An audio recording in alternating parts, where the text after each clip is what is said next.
Hello everyone and welcome to the channel. So in today's video we are going to be talking about Sergino Dest and then moving on towards Wijnaldum. But for the majority of this video we are going to be focusing on Sergino Dest because there has been a lot to talk about, but we haven't necessarily talked about this player within this YouTube channel in a very long time. And I do want to give the latest details on what's currently going on with Sergino Dest and FC Barcelona. How did he perform in this past season? What should we expect onto the next season? And especially when you do have another player that's coming into Barcelona that is a right back, and that is Emerson. So in the past couple of hours we have heard that Sergino Dest is very committed to FC Barcelona, and it says here, according to Juan Marti, Sergino Dest wants to succeed only at Barcelona. There's been interest from Juventus, Arsenal and Bayern Munich, but the player absolutely has no intentions of leaving the club this summer. And so look, going back to Emerson, there has been reports on Emerson moving to FC Barcelona, and there has been other stories going on around the media stating that could we be seeing Emerson come to Barcelona and be a starter for this club, which means that Sergino Dest is going to be looked at as a second option. And to be very honest, I do not necessarily believe that that is going to be the case. I think that Barcelona simply just want to have Sergino Dest and Emerson compete for that right back position. To have that competitiveness within the position, it is only going to make Barcelona much more efficient on the right flank. And it is clear that the club, Barcelona, Joan Laporta, Matteo Alemany, they do see a future with having Sergino Dest and Emerson in the same club. These are two players who are skilled. These are two players who understand how to attack and when to attack. And out of all, these are two players that are young. Two players that can bring 6 to 7 years at this club. And going back to Sergino Dest specifically, I want to talk about his season that he has just had. Because let me tell you, the season that Dest had with Ronald Koeman, it was not a world-class season, but it was a great season for a player who is young, for a player that was not seen as a starter at Ajax, and he did great for a player that was automatically placed from the very beginning to play a full 90 minutes for FC Barcelona. And given that heavy load from the very start of the season under Ronald Koeman, I am pretty sure that Sergino Dest has learned a lot, that he has gained a lot of experience on what it's like to play in, day out, and especially when you wear the Barcelona shirt. Many of these experiences that Sergino Dest is going to be learning within the next 18 to 24 months, it is only going to continue to polish this player and refine this player, and potentially maybe in about 2 or 3 years become one of the best right backs in the world. But I do want to point one thing that I consider as a very important topic to talk about, because going on to the next season, one of the things that has not been necessarily talked about a lot has been Sergino Dest playing as a left back, because at Barcelona he has been playing either as a right back or as a right wing back when under a 3-5-2 or a 5-3-2. But let's focus on Sergino Dest playing as a left back, because historically throughout his career he has been placed in that position. With the United States first team, he has been placed as a left back, and with Barcelona we have seen Sergino Dest play as a left back around 1 to 3 times. And then moving on to Ajax, earlier in his career he did play as a left back. And I do believe that with Sergino Dest playing as a left back, there is enough data for this player to play as a left back even more. And I'm going to be pulling up some stats on Sergino Dest playing as a left back for Ajax, the United States, and FC Barcelona. And let's first start with Ajax. Back in the 2019-2020 season, Sergino Dest as a left back scored 2 goals and 2 assists, and this is from the left flank. This is Sergino Dest bringing in these type of stats on that side and not on the right side. And then moving on towards the United States, let's just talk about the games that he has played with this international team throughout the 2020-2021 season. Out of the 4 games that Sergino Dest has played, he has provided 1 great goal against Jamaica, and again he was playing as a left back. Then moving on to FC Barcelona, as a right back he has scored a total of 3 goals and 1 assist, but he has not produced any assist or any goals as a left back because he was hardly a left back throughout the past season. But the point that I do want to make about this whole thing, right, is the fact that we almost do see Sergino Dest when playing as a left back as effective as a right back, and maybe even potentially looking at the rate that he does score and assist when placed in that position, he can actually be more effective as a left back than a right back. So going on to the next season, which will be the 2021-2022 season, I do want to see in some occasions Emerson playing on the right flank and Sergino Dest playing on the left flank. That would be a great thing to see, because Dest has proven that he can be effective, that he can bring results, and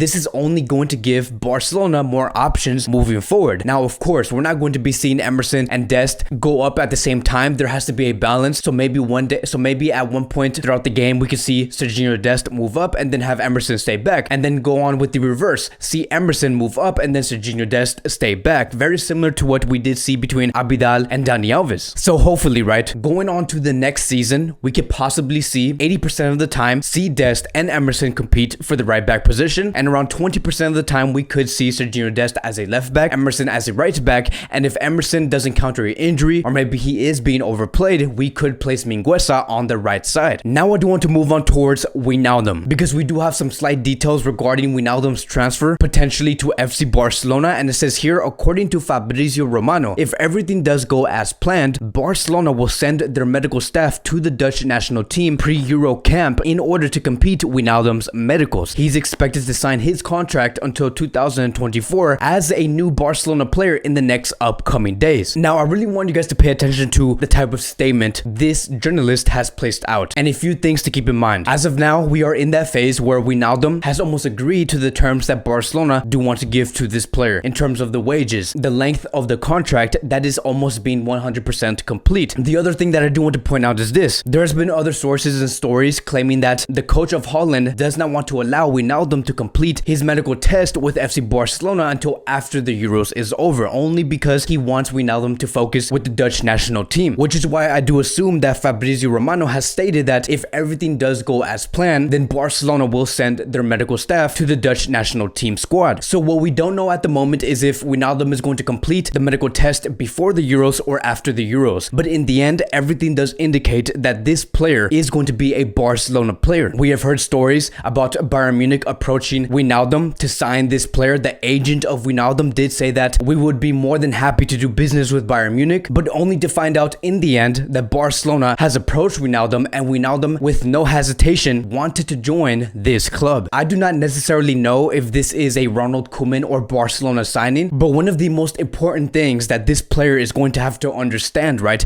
and assuming that Barcelona do prioritize the youth players to play within the midfield, is for Wijnaldum to understand his role, understanding how many minutes is he going to be playing into the next season, understanding that Barcelona are not going to be using Wijnaldum as a starter within his first season. And the main reason why Barcelona are making such a decision, it is because they do want to prioritize the youth. Hopefully this is the route that Barcelona do take, and they communicate this route towards Wijnaldum. But that is going to be it for today's Barcelona Daily News. Thank you guys so much for watching. If you guys are new here, welcome to the channel. Please like, subscribe, comment, and I will see you guys in the next video.